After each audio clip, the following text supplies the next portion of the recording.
效优化，叠合液弹终于上线了。首先叠在黑潮爆破里，大招一次只能救一个人，开一次大招需要消耗7个技能点。液弹的技能跟烽火地弹没有什么变化，就是 bug 变多了。液弹的追踪震撼弹会一直卡在原地，既不攻击敌人也不消失，除非敌人将它打爆。这次可以在黑潮爆破里玩到新地图豪宅，感觉这个地图有点像 CS 的米拉基，这是整个地图的模型。 从 A2 楼这里可以支架江狗和 A 包，有感觉吗，兄弟们？当然这里是 B 包。这次的黑潮爆破也是做了很多的优化，比如击败音效。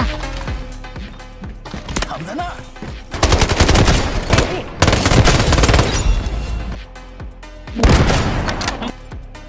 敌方持续继续追击。还有炸弹掉落提示，敌方炸弹掉落，注意防守。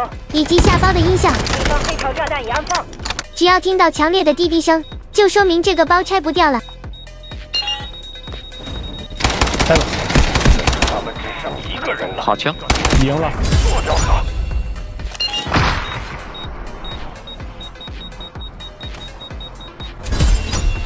部署。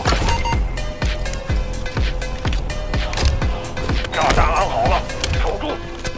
当你走到真的下包点后，会提示你找对了。确认炸弹位置，迅速前往 A 点。 新干员的狗子是打不死的，被打了一半血后，狗子就会回到小罗身边休息一下，又能继续进攻了。